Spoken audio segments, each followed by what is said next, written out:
Hello, thank you for joining this demonstration session. My name is Steven van der Kroft. I'm a senior solutions consultant at TIBCO, based in the Netherlands, and I focus mainly on our analytical and data management products.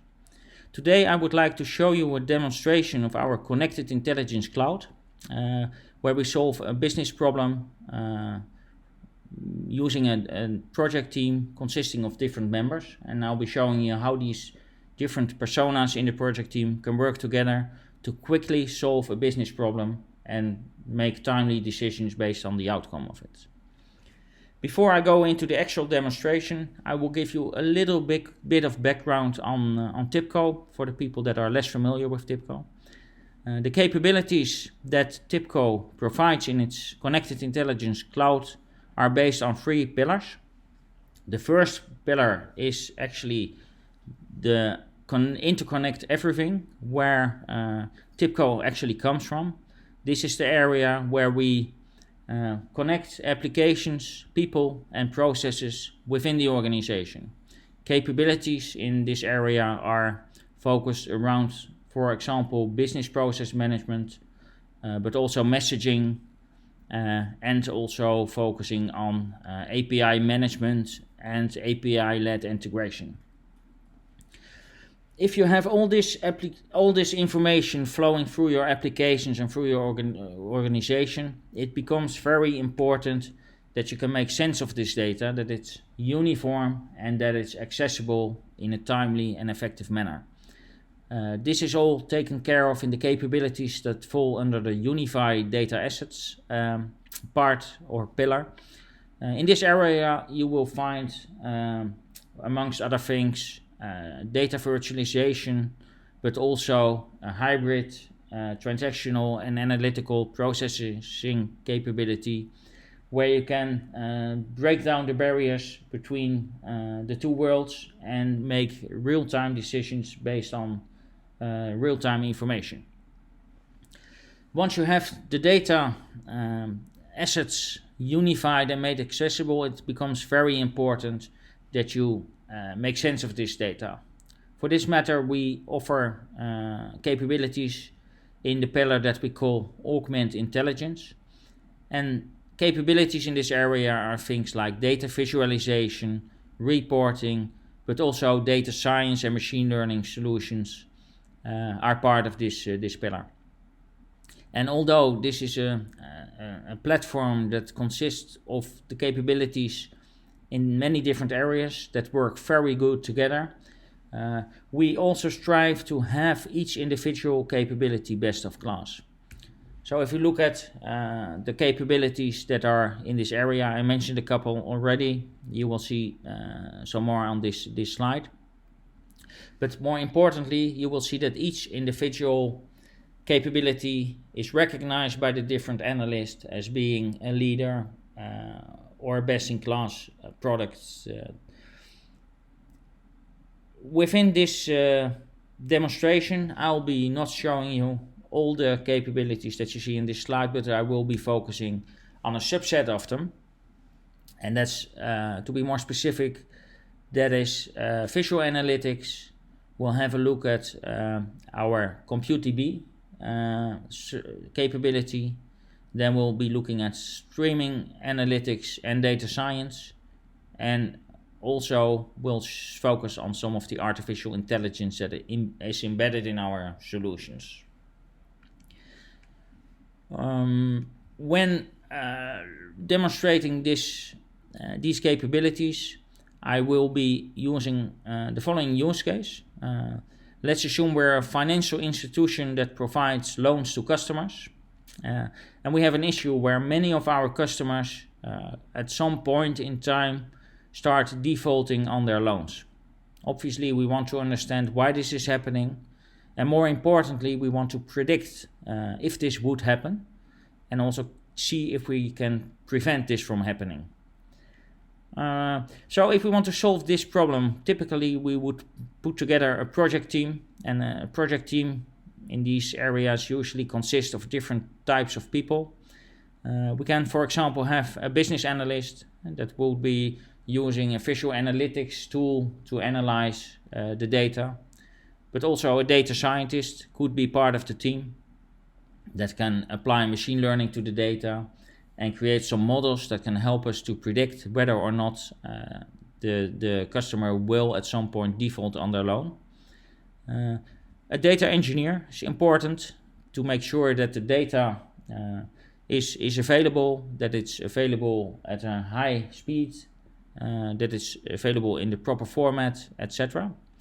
And if we start putting it all together, we probably need a developer to take the models that the data scientist created, connect them to the data from the data engineer or the streaming data from some applications, and then we want to give it back to the business where they can take timely action on the outcome of the prediction that is being done. What you will see today is initially a data analyst that has data about customers and about the defaulting behavior of these customers, and he or she wants to make sense of that. As a next step, we'll see the data engineer, what he had to do to make the data available in a very high performant manner. And then we'll start looking at the data scientist who will train a model based on the data, and that model will be handed over to the developer, and the developer will use that model and integrate it into the application, where finally the business can go back and look at the results of these predictions on the real-time data that is being passed from the applications. So let's start with the business analysts. Business analysts will work in TIBCO Spotfire, and TIBCO Spotfire is our visual analytics tools that does not only provide a lot of support and assistance in analyzing and connecting the data, but it's also very useful for integrating the deliveries from the data science team, or to use the inbuilt data science and advanced analytics capabilities that are part of Spotfire. So let's start looking at an initial problem where we have people defaulting on loans. To start analyzing the data, and before we go into the big set of data, I'll use a couple of files just to show you some of the capabilities that TIBCO Spotfire provides to you. Let's say we want to connect to a number of files.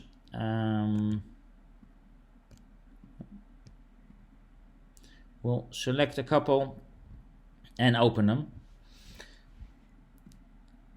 We'll get some import settings where we can already start manipulating the way TIBCO Spotfire interprets the data. In this case, I'll just click OK and load the data into Spotfire. Immediately you will see that Spotfire already makes a suggestion, and it sees that the first two tables, the main table others and the main table long, which contains the long-term loans, are suggested to do a union on this one. So we'll join the rows from the first table or the second table into the first table, and we'll end up with one table. On the other table there's no recommendation mentioned, but obviously we can go in there and we can say, well, I know this data and it contains additional columns or additional info about the people and the loans, so we'll want to add this as columns to the other table. And we can check how Spotfire would join that, and obviously it sees in this case a loan ID and a customer ID, and on the left you'll see the columns from the initial table, and on the right you'll see the columns from the newly added table. We can see which columns are added, and we can also have a look at the join settings. In this case it suggests a left outer join, and I'll go with that, but if you want to have another type of join, or your data is exploding for some reason, you can go in these settings and change them. For now I'll just say OK and OK. So at this moment in time TIBCO Spotfire has one table, a rather small table consisting of 10,000 rows and 19 columns. but it is created from 3 different tables by adding rows and adding columns to it. As you can see, I did not really need to do anything special to make this happen. And this is one of the pros of TIBCO Spotfire. It tries to make your work as easy as possible. Now, before I start looking into the data itself, I usually prefer to check if the data is what I expected. And for that, TIBCO Spotfire has the data panel. And in the data panel, you can start with doing some univariate analysis and look if the data is as expected. So let's take a look, for example, at the number of months since last delinquent. So when people for the last time got into trouble. If I go into the data panel, one of the things it immediately shows up is it gives you some statistical information about your variable. What's the minimum value, what's the maximum value, the average, the median, and maybe more importantly, it also shows you the distribution of your data. Sometimes this can be different than expected, so then you need to investigate why this is. Also, some of the things that we can do here is we can have indicate a default or preferred aggregation method. For example, if you have a percentage, you would not want Spotfire to start summing the percentage, but you probably want to see an average. In that case, you can say, well, I want to have the average as the default aggregation method for this record. You also notice that it starts recommending some of the actions. In this case, it has empty values. In this case, it means that people have not been delinquent before, but sometimes, for example, if your data comes from Excel where you have merged cells, you have missing values and you know what should be in these values. In that case, you can take an action on it, or you can investigate why the data is missing. Taking this action does not require any coding or writing formulas. Spotfire will automatically write that for you. In this case, I'll leave it as is. And another final example, if you look into, for example, term, and it sees that this categorical variable consists of different elements. In this case, there's a space between it, so it can help you to split a column. Sometimes you have a column which consists of different variables. If there's any kind of character, it will recommend you to take a possible action which is split column. And again, there's no coding required. You can say, well, I want to split. In this case, it's all a space, but if it's a dot or if it's a hyphen or whatever, you can change it here. You can preview the data, and if you say, okay, it will actually add 2 new columns with the 2 different parts of the split. Okay, now assume we went through the data cleaning and validation, and we now want to start working with the data. One of the nice things about Spotfire is that we can actually just type in a question and Spotfire will suggest how to visualize that. So let's say I'm interested at this moment in time about the numbers of problems that we see. And obviously, if I type that in, it knows I'm probably referring to the number of credit problems, and it already did a lot of work for me. It does not only allow me again to show a histogram of the distribution, but it also looked at correlations between the number of problems and other elements in my data. So the first recommendation has the strongest correlation between the different elements. And if I go down, I will see that there's a number of different suggestions made.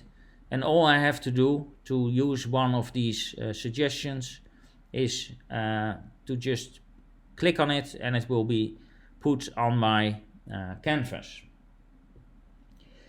If I also want to ask some more questions, I can say, for example, I'm interested in the credit score that people have, credit score versus the problems. Again, it knows that I probably refer to the number of credit problems, and the credit score is one of the variables that is in my data. But also if I would take a value in a column, it would know which column to take to visualize. And again, I can pick this one up and drag it where I want it on my canvas.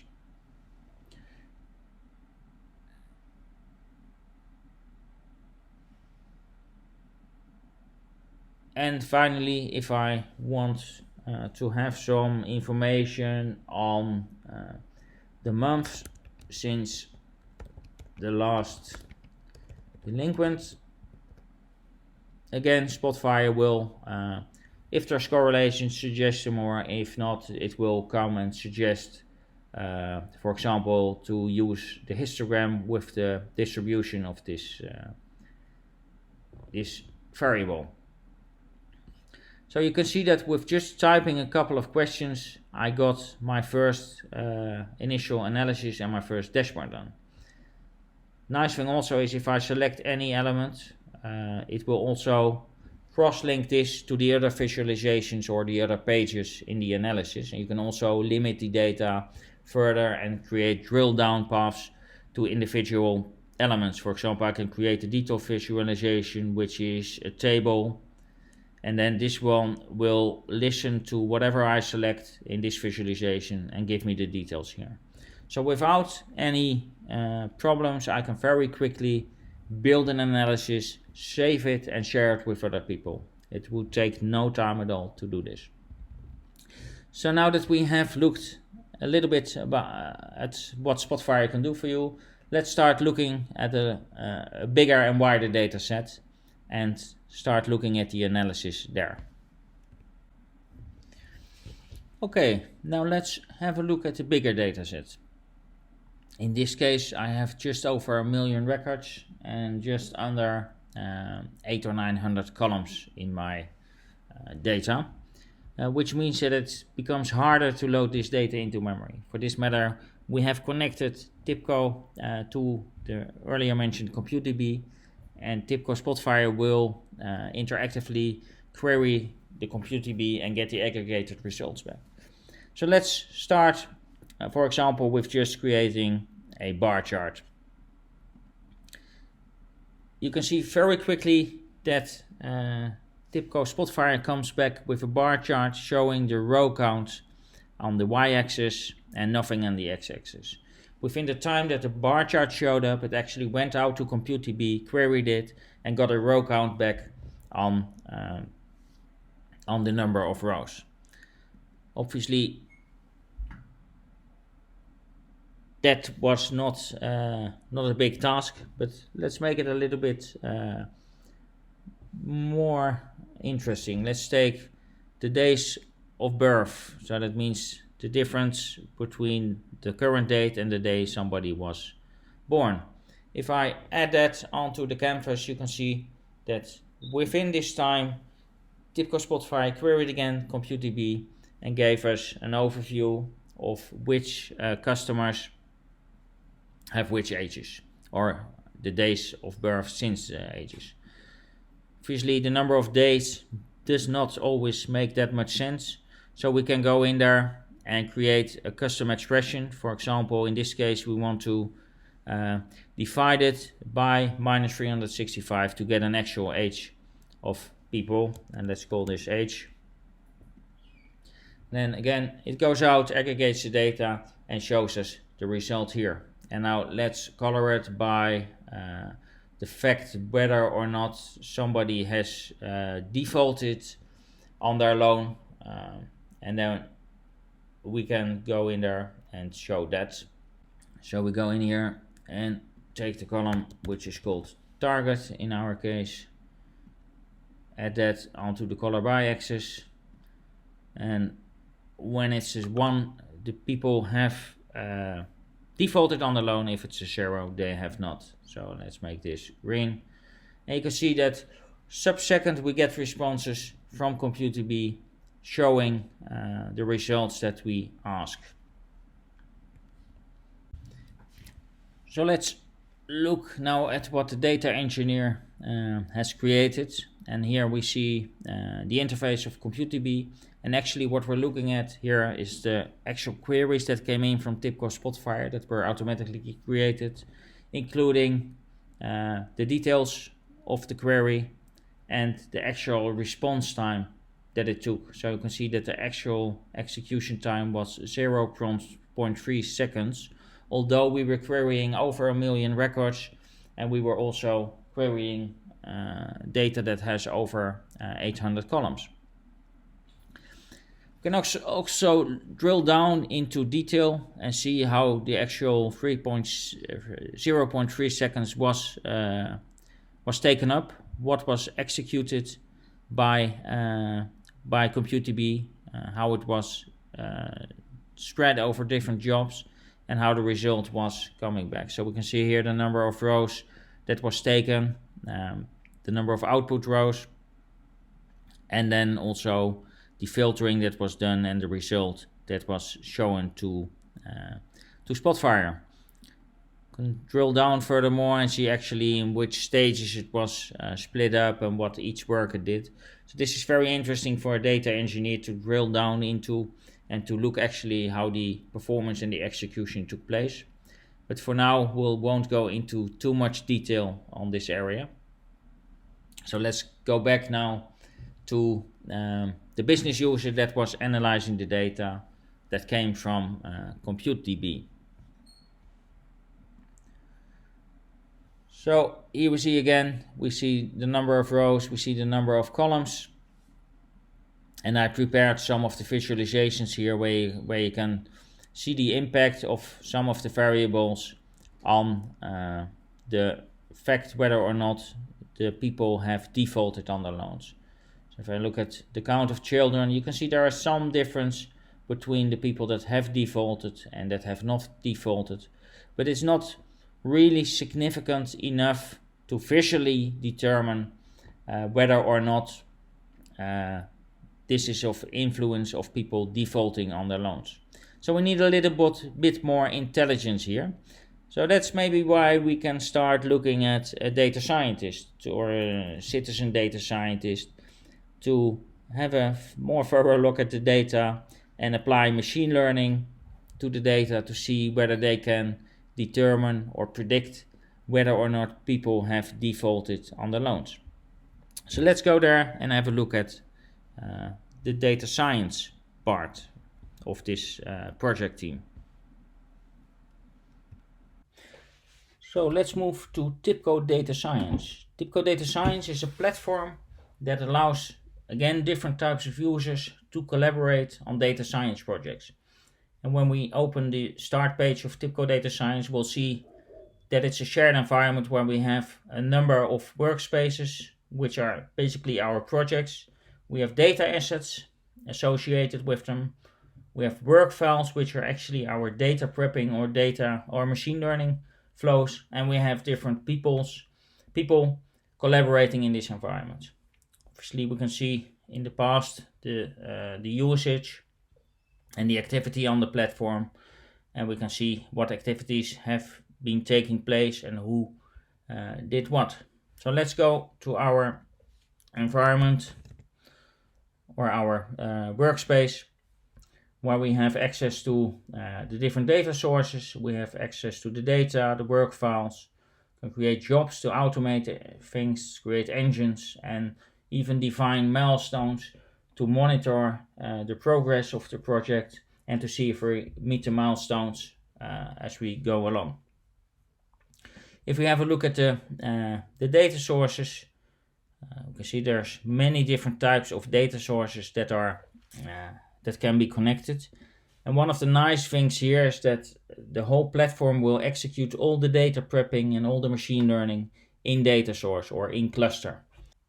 So let's move back to the problem at hand. The data scientist was asked to create a model that learns from the data and predicts whether or not one of our customers will default on their loan. So for that matter, we can create a work file, and the work file actually is like a flow that executes all the data prepping and machine learning steps that are necessary to predict this. If we look at the data set that we used earlier on in Spotfire, it consists in this case of different files that are stored in a Hadoop cluster. So one of the things that we need to do is we need to join these into a single table. We can ask some statistics from that data table to see what the data quality is like. And then the next thing that we do is we create some sampling. So that means we take one part of the data. In this case, we take 70 or 80% of the data to use as a training set, in which we're going to train a couple of models. And then once the models have been trained, we use the other part of the data, the validation set, to actually score the model and see how well it predicts. So we have the actual predictions from that part of the data, and we have the actual values, and we compare them and see which model performs best. In this case, I created a rather simple flow with only 2 models, but you can imagine that we can create as many models as you like and compare them and then choose the best one. So if we look at the model operators here, we see that there's quite a large amount of models that are provided out of the box. And even if the model is not there out of the box, you can integrate your Python Jupyter notebooks, for example, and add them as a node in this flow. So in this case, the whole flow has been graphically designed, and all we had to do is just configure the different elements, drag and drop them onto the canvas and configure them. So for example, if we look at the set operation, and we connected the different elements to this set. So we have to define the sets that are being connected. We have to tell the system how to merge the sets, and then from there on, obviously, we can start to take the operation that we want. So here we have the different columns, and when mapping the columns, you can say I want to join them by name when appearing in more than one data set, for example, or when they appear in all the data sets. So again, no coding required on this whole flow. Random sampling, we just determined the size of the samples, and here we can, for example, take a look at the results or the structure of the data. We can see the data types, we can see the number of instances, the number of unique instances, how many null values or empty values there are, how many times 0 is part of it. And this again is very important if you do machine learning, how to decide what data to use. And obviously most of the steps in this flow will automatically clean out any data that's not suitable for machine learning. So the outliers and the the outliers and the null values will be cleaned out if they are of impact of the model. So as mentioned, we have 2 models here. We created an alpine forest classification and a logistic regression. One way of comparing the results is to use a ROC curve. So if we look here, we can see that the 2 models that have been trained, and the alpine forest classification model performs a lot better than the logistic regression. And the reason for that is if you look at the green line on this visualization, that would be the chance line, so 50% chance when you have a logistic outcome where you have either a 1 or a 0. And the higher the line is lifted from this green line and the closer it gets to the left top corner, the better the model scores. Obviously there are other measures like the area under the curve that you can use to determine how well the model predicts or at what moment in time it predicts well. In this case we see the blue line, so the alpine forest classification performs the best. You can also see the bad data counts that were skipped by each model due to the automatic filtering that it did. And then also if we look at the best model, we see the alpine forest classification. The alpine forest classification result You can see a heat map that the accuracy of the model was 94.73%. So that's pretty accurate, and we can use that for predicting on our customers whether or not they want to,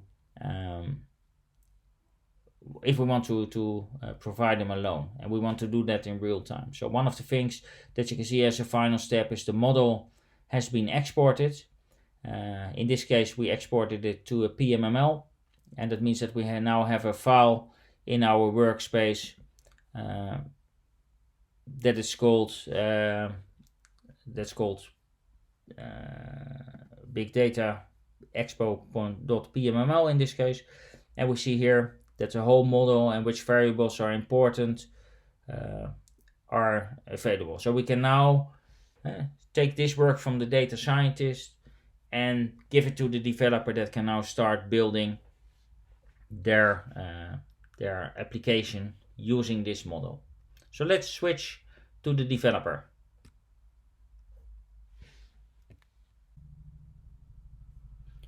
So the developer in this case would create a streaming application.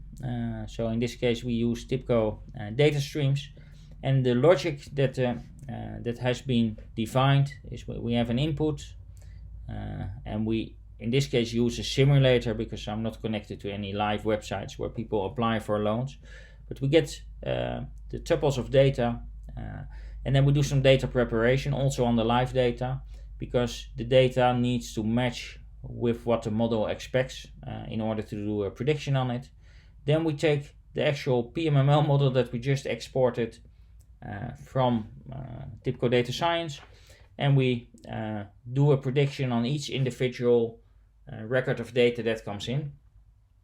And then we need to add a prediction to the data flow, and we can output that. So actually we didn't need to do any changes to the model that we exported, and again we didn't need to do any programming because we could visually create the model, and we could visually also create the application flow and the logic. So it's more configuration than programming or coding in this case. There's no coding involved at this moment in time. So let's go and look at the outcome. We see the data going in, the different variables, we see the prediction being added, and then we have the output. So if we go back to the initial environment in the TIBCO Spotfire environment where we started out, we actually have integrated this flow that has been created, and we also added a real-time tab to the dashboard that we have been building up during this demonstration. So as it's a simulation, I will just click this button to start the simulation on the backend, and immediately you will see data flowing in. And if we look at the visualization on the left top, we see new requests online. We have customers on the website, they are applying for a loan. As you saw before, the data scientist created a model. That model is used here to predict for each individual request that comes in, to see how big the chance is that they will default on their loan. So this, on the y-axis we have the average amount of credit, and on the x-axis we have time. And you will see that the data comes in and starts flowing and eventually moves out on the left, because we don't want to overflow the visual, so we don't see anything anymore. So this is automatically giving us a moment in time, and you can determine how long that moment in time should be. On the right hand side we took a couple of variables that are important. So how many family members are in the family, and how many or what's the gender, for example, of the applicant, because we saw in the model that that's important to the outcome, whether somebody will default on their loan or not. So in this case we see also this visualization, it takes the last couple of minutes of data, so it's also, you see slight movement in this in the coloring, because it is again a sliding window moment in time. The important part here is that although we we see these requests coming in. We still maybe want to drill down into the specifics of that request. So we can see all the information that's sent into the model and also the outcome of the model. But that's not the only thing. It's very important to give it context. So maybe the model predicts that somebody would default on the loan, but maybe that person already has a loan with us. And if that's the case, we want to know what's the status of that loan. Are they behind on their payment? So we can actually relate the streaming information back into the historical information in one application. So we can see here that the people here, of these three that I selected, the second one already has a loan with us, and currently he or she is not behind on the payment. So that is very important if we need to take a decision whether or not these people should get a new loan, and whether or not they will be or will become in default at some point in time. So this is a very important part. So here we see we have one that currently has already a loan with us and that already is behind on the payment. So this is very important information when taking a real-time decision. In this case, we look at it visually, but obviously we can also automate steps. And in this application, in this flow, we can also split out the ones that are expected to default from the ones that are not, and then take a separate action or take an additional step in the process before approving the loan, for example. So this is where it all comes together. So we have been moving from initial data. We created some visualizations, decided to create a model, and from that model we deployed it to a streaming application that could actually predict for new subscribers on the website whether or not they will default, and based on that we can take an action or a decision actually. So let's look back at what we did today. I started out initially with a business analyst that had a data set, initially a smaller data set, and we needed to do some joins and some unions on the data. And I showed you how TIBCO Spotfire helps by suggesting the joins and automatically configuring them. So we very quickly had one table in TIBCO Spotfire of the smaller data, and we did some validation on that by using the data panel, looking at the distribution of the data, cleaning up some data, what to do with empty values, splitting columns. And obviously any step I took in that process will be replayed automatically if I save the file and reopen it again. So interactively we work with the data, we wrangle the data, but Spotfire records all these steps in the data canvas and replays it each time when the file is being opened by a user. But also the user can go back into the data canvas and see what actually happened to the data to get to the results that we were looking at. Then I opened the larger data files with over 1 million records and close to 800 columns. And we saw there that although there was some difference between the people that defaulted on the loans and the people that did not default on the loan, it was very hard to determine which variable is now important to the fact whether or not somebody will probably default on the loan. So that's how we ended with the business analyst. And when we looked at the performance, we saw a very fast performance, and that was due to obviously the data engineer that used ComputeDB. And I showed you a little bit about how the performance of the ComputeDB was. We saw sub-second performances, but you could also see exactly the queries that came in that were executed and optimized, and how the execution path was and how all the jobs were executed. Then we looked at the data scientist, and the data scientist used also the same data set, which consisted of a number of files stored in a Hadoop, and we created a flow, and the flow did a couple of data prepping of set operations and joining the files into one table, then doing some random sampling. So we had a training set and a validation set. We trained 2 models based on that, and we compared the models, and then the best model was exported And all this happened without any required coding whatsoever. After that, the model that was exported was handed over to the developer. That again worked in a different environment because each persona has their own working environment, but they need some of the same capabilities and some of the other capabilities.